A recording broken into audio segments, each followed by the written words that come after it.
Normally, after committing a murder, the killer flees the scene immediately, but this case was an exception.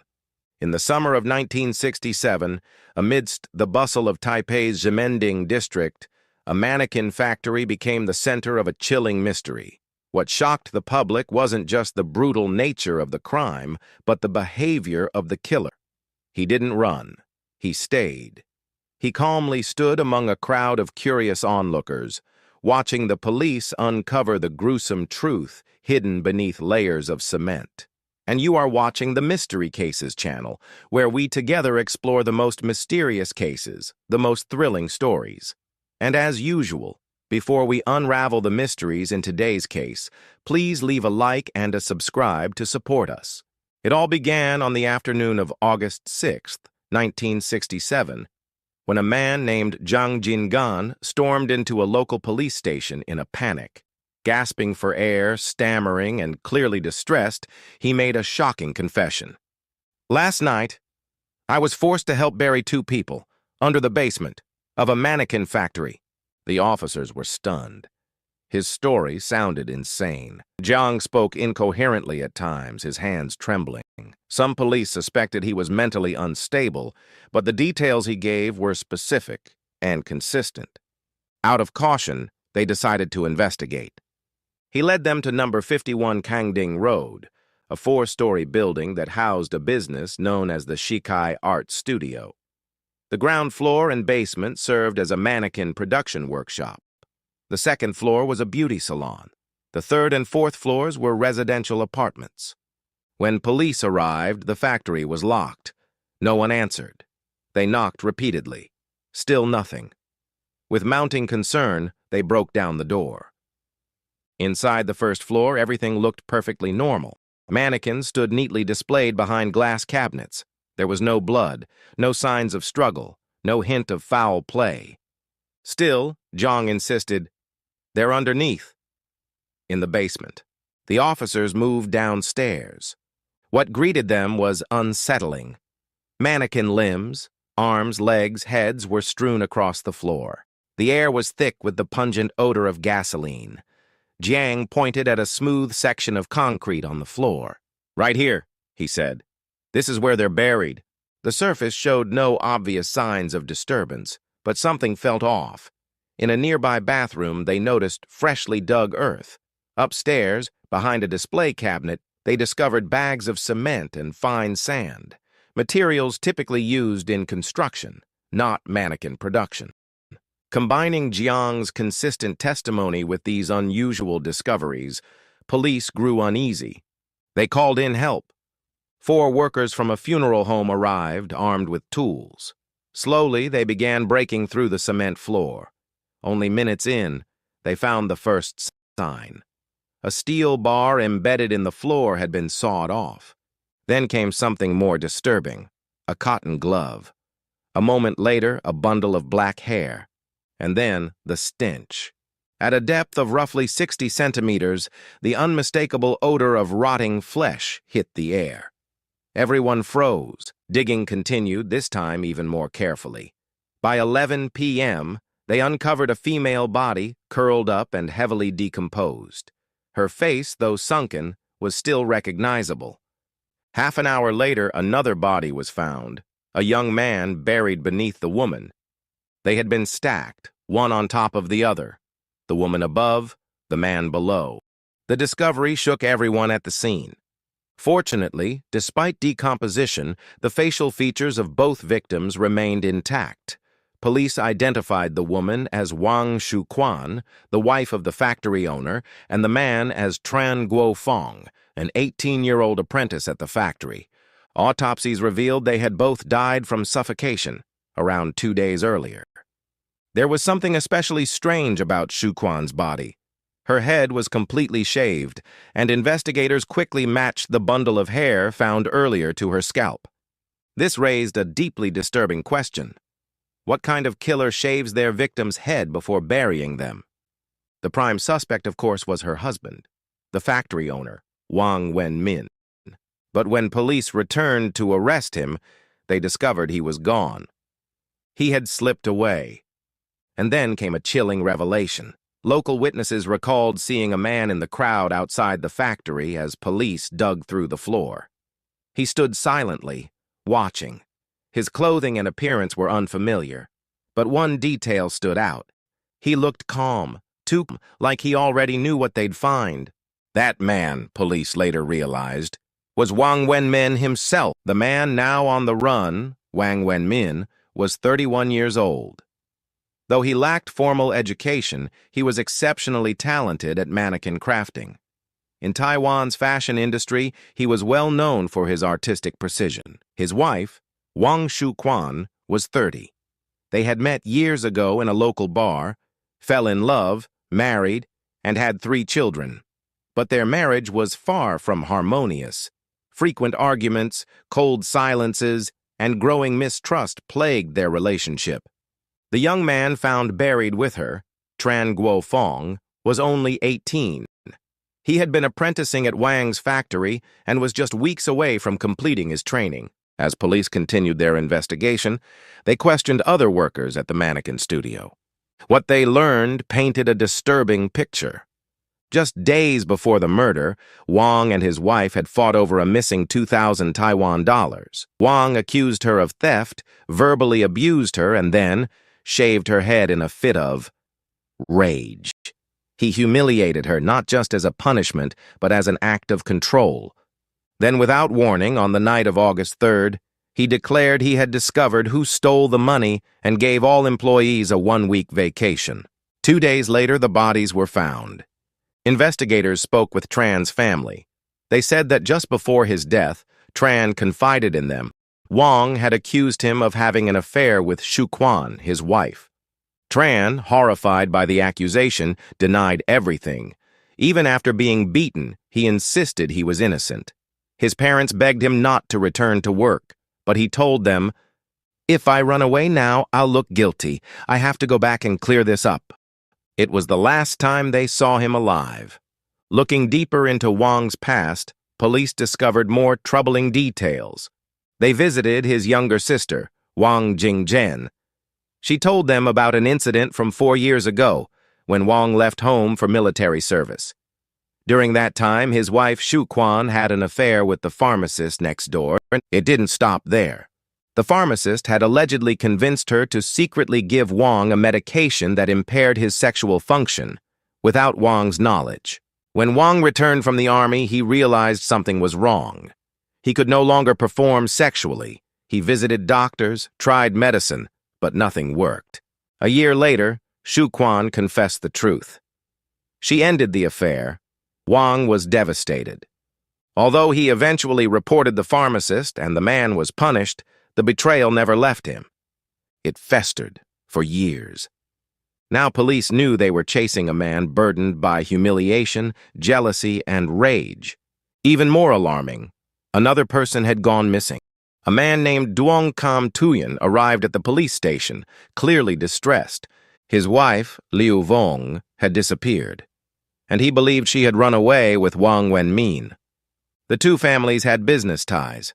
Duong sold wigs and Wang made mannequins. Their companies often worked together. Police began asking questions. Neighbors confirmed Duong's fears. Liu Vong had been seen getting on Wang's motorcycle and riding off with him. She was gone. Back at the factory, police searched Wang's belongings again. What they found deepened the mystery. Nude photographs of Liu Vong. She wasn't forced. The poses were relaxed, intimate, voluntary. Then, Liu's daughter told officers something even more shocking. "My mom wasn't kidnapped. She went with him willingly." It was now official. Taiwan's most wanted criminal wasn't just a murderer. He was a fugitive on the run with a married woman who had abandoned her 5 children to be with him. Days passed. There was still no sign of Wang Wenmin or Liu Vong. Police expanded their manhunt across Taipei, then to central and southern Taiwan. Flyers, bulletins, press announcements, nothing worked. The couple had vanished without a trace. Then came a glimmer of hope. On August 16th, 10 days after the bodies were discovered, Wang sent a handwritten letter to his father.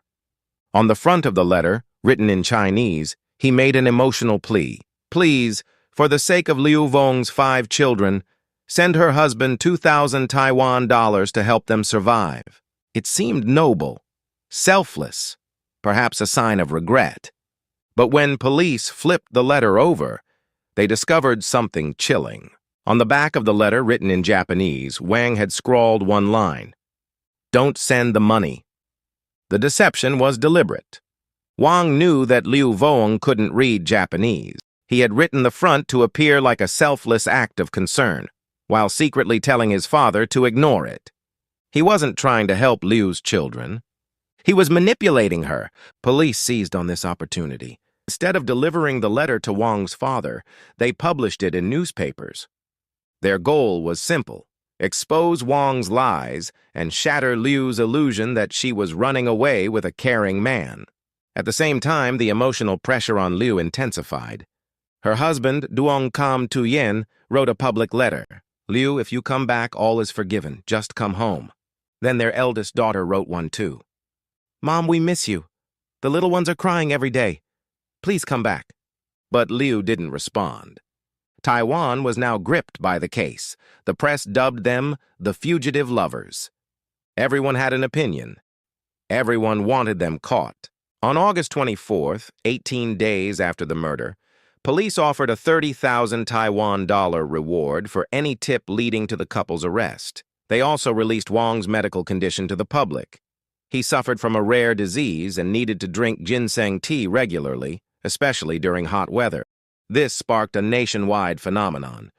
Tea shops across Taiwan were flooded with people, all hoping to catch a glimpse of Wang and claim the reward. Police received over 160 tips in just a few days, but none led to anything useful. It was frustrating, embarrassing. People began to mock the police for their incompetence. And then, out of nowhere, on August 30th, a new letter appeared, this time addressed to a local newspaper. It was from Wang Wenmin himself. In the letter, he poured out emotion. "I'm suffering. We're hiding. Every day I cry. I miss my children. I want to go home." He denied killing the apprentice, but admitted he had beaten his wife. He claimed her death was unintentional. "I didn't realize how badly she was hurt. I should have gotten help. I didn't." At the end of the letter, he wrote, "If you publish this, I will turn myself in." The next day, August 31st, the letter was published. And that night, around 11 p.m., Wang Wenmin and Liu Vong walked into a police station. Calm, composed, hand in hand. The arrest brought relief, but also raised new questions. In custody, Wang Wenmin began to speak. His story was long, emotional, and calculated.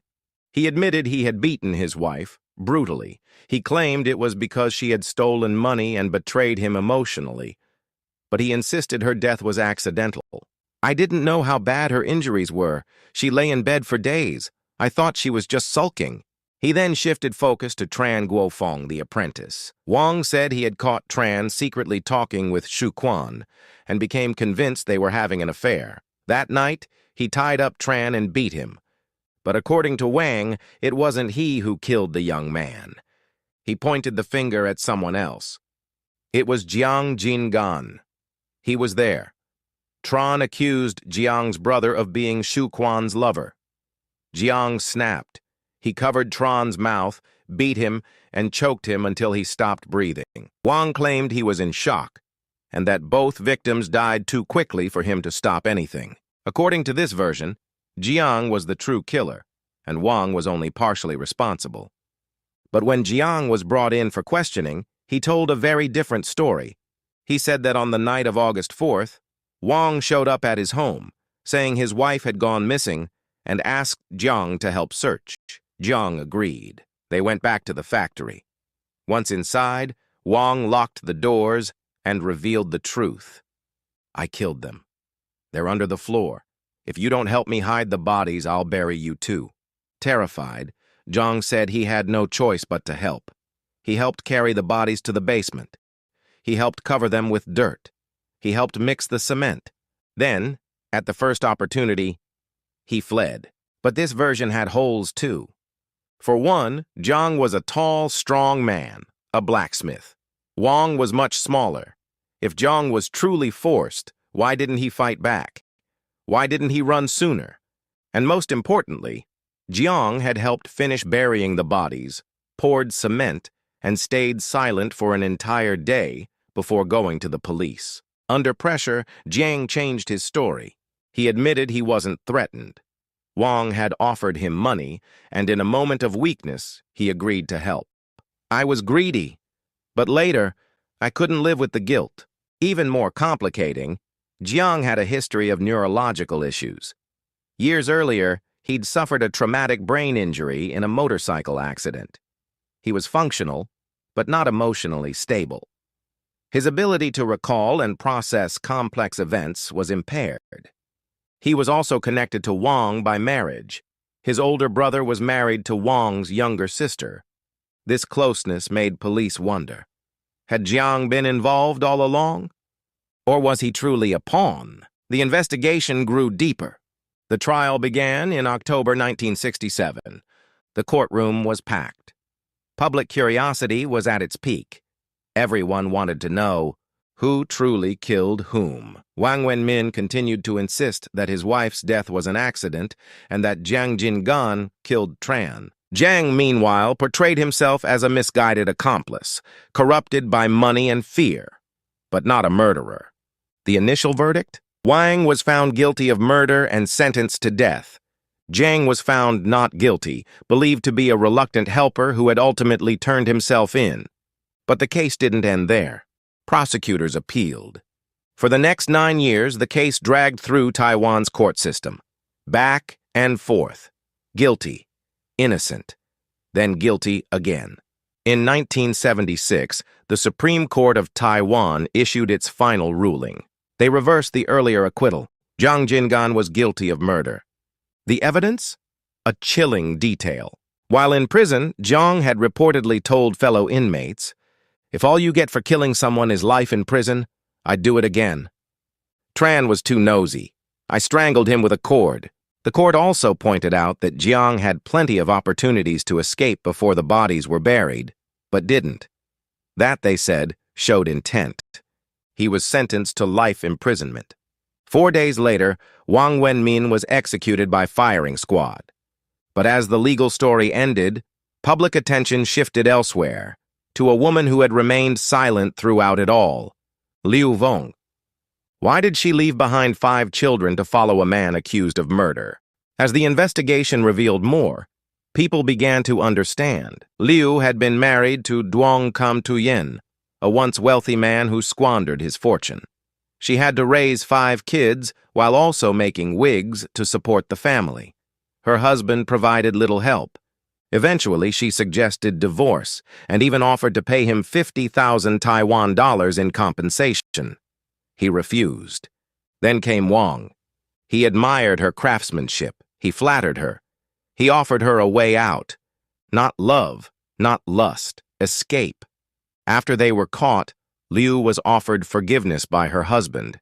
He publicly said, "If she comes home, I won't press charges." But Liu refused. She was sentenced to 5 months in prison for destroying a family. While behind bars, she gave birth to Wang's child, whom she left with Wang's relatives, and then she disappeared. For years, her name was scorned in the newspapers. People called her immoral, selfish, a traitor to motherhood. But others, especially women, began to speak differently. They understood her. They too had endured neglectful husbands. They too had raised children alone. Some even admired her courage to walk away. As one editorial wrote, "Perhaps Liu Wang wasn't evil. Perhaps she was just desperate." And that is the true story of the Mannequin factory murder. A tale of love, betrayal, violence, guilt, and escape. Of victims lost and choices made. Of how one man buried 2 bodies under concrete, and another woman buried her past to run toward a future that would never arrive. So the case today ends here. What do you think about this case? Please leave your thoughts in the comments section below to discuss further. And before you leave, don't forget to like, Subscribe and turn on the notification bell so you don't miss the next classic cases on the Mystery Cases channel.